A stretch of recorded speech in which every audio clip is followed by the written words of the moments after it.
अध्यक्ष महोदय, सीएम साहेबांनी अजितदादांच्या विषयाबद्दल बोलत असताना सकारात्मक उत्तर दिलेले ते 100% अजितदादांना न्याय देण्याचा प्रयत्न करतील सगळ्यांना विश्वास आहे। आणि तुम्ही बघितलं असेल ना, त्यांनी ना आम्ही कुठंच त्या बाबतीत राजकारण केलेलं नाही। ते बोलत असताना एडीआर बद्दल ते बोलले। मला फक्त सीएम साहेबांना एवढंच सांगायचं आहे, ललिता कुमारीचा रेफरन्स तुम्ही त्या ठिकाणी दिलाच होता, पण Amit Kumar versus union of India and others याच्यामध्ये आपण जर बघितलं तर एडीआर झाला असेल तरी सुद्धा आपल्याला एफआयआर करता येतो। त्यामुळे हा एक विषय अतिशय महत्त्वाचा आहे। त्याच्याच बरोबर अध्यक्ष महोदय, मगाशी बोलत असताना मी राहुल गांधीजींना भेटलो। राहुल गांधीजींना भेटल्यानंतर तिथं डिटेलमध्ये चर्चा झाली। चर्चा होत असताना एफआयआर हा महाराष्ट्रात घेतला जात नाही असं मी त्या ठिकाणी बोलून गेलो। ते बोलत असताना त्यांनी फक्त एवढंच सांगितलं होतं की जहाँ पे न्याय मिलेगा वहाँ पे जाके आप एफआयआर करो। त्यांनी कुठल्याही राज्याचं नाव घेतलेलं नाही। आणि मग तिथं गवई साहेबांचा विषय जेव्हा झाला होता, म्हणजे सुप्रीम कोर्टचे प्रमुख, आपल्याला त्यांच्याबद्दलचा आदर आहे, त्यांच्यावर कुणीतरी बूट फेकला होता का चप्पल फेकली होती। महाराष्ट्रात अनेक लोकांना त्या बाबतीतलं 0 एफआयआर करायचं होतं, पण महाराष्ट्रात तसं काही घडलं नाही। कर्नाटकात तो 0 एफआयआर झाला, म्हणून ती गोष्ट बघून मी कर्नाटकात गेलो, कारण मी इथं प्रयत्न करून माझा झाला होता। आता ह्यात बोलत असताना फक्त मुख्यमंत्री साहेबांचं त्या बाबतीत कुठे राजकीय वक्तव्य करायचं नव्हतं हे आम्हाला जाणवलं, पण फक्त इथं असणाऱ्या आमदारांकडनं उत्तर देत असताना शेम त्या ठिकाणी झालं। मला एवढंच या ठिकाणी सांगायचं आहे की विषय एवढाच आहे, यात राजकारण कोणी केलेलं नाही। याच्यात कर्नाटकाकडनं उलट तिथं मदतच त्या ठिकाणी झालेली आहे। आपण डिटेलमध्ये कागदपत्रामध्ये तिथं जाऊ शकतो। आणि त्याच्यात राज्यसभेमध्ये हाच मुद्दा चर्चेत आला होता। भाजपच्याच एका खासदाराने विचारलं होतं 0 एफआयआर बद्दल, तो 0 एफआयआर दुसरीकडे होऊ शकतो का? त्याला देशाचे जे होम मिनिस्टर आहेत त्यांनी त्या ठिकाणी 10 डिसेंबर 2025ला उत्तर दिलं होतं, 0 एफआयआर आपल्याला कुठेही त्या ठिकाणी करता येतो। उत्तर प्रदेशमध्ये तिथं त्या राज्य सरकारली, म्हणजे भाजपचंच तिथं सरकार आहे, त्यांनी सुद्धा एक नोटीस त्या ठिकाणी काढलेली आहे 0 एफआयआर बद्दल। त्यामुळे 0 एफआयआर हा होऊ शकतो। कर्नाटकाली तो केलेला आहे, पण तो आता महाराष्ट्राकडे ट्रान्सफर झालेला आहे। म्हणजे इन्व्हेस्टिगेशन ते करू शकत नाहीत, एफआयआर करू शकतात, इन्व्हेस्टिगेशन मात्र महाराष्ट्र सरकार नाहीतर महाराष्ट्र पोलीस प्रशासन करेल, चांगलंच करेल असा आमचा विश्वास आहे।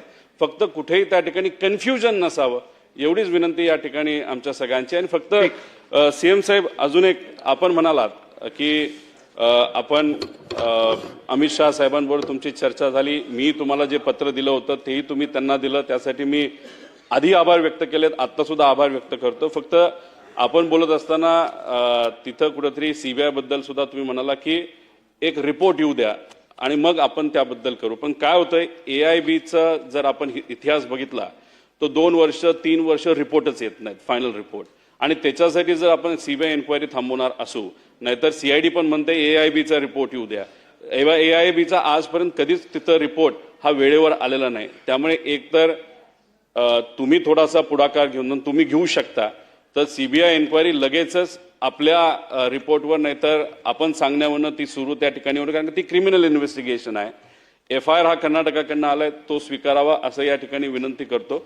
फक्त जे संत गतीने काही विभाग काम करतात, एआयबी वगैरे, त्यात तुमचं स्वतःचं पर्सनल लक्ष असावं अशी विनंती या ठिकाणी करतो। माननीय अध्यक्ष महोदय, सन्माननीय रोहित पवारजींनी जो विषय सांगितला, मुळामध्ये 0 एफआयआर आपणही स्वीकारतोच। महाराष्ट्रामध्ये BNSचा कायदा आल्यानंतर 0 एफआयआर ही व्यवस्था आपण उभी केली, पण त्या कायद्यामध्येच आपण बघा किंवा त्या संदर्भातलं जे विश्लेषण झालं आहे त्यात की 0 एफआयआरची व्यवस्था का केली, तर विक्टिम हा ज्यावेळेस त्या पोलीस स्टेशनला पोहोचू शकत नसेल तर जो ज्या पोलीस स्टेशनला असेल त्या ठिकाणी आपण 0 एफआयआर घेतो।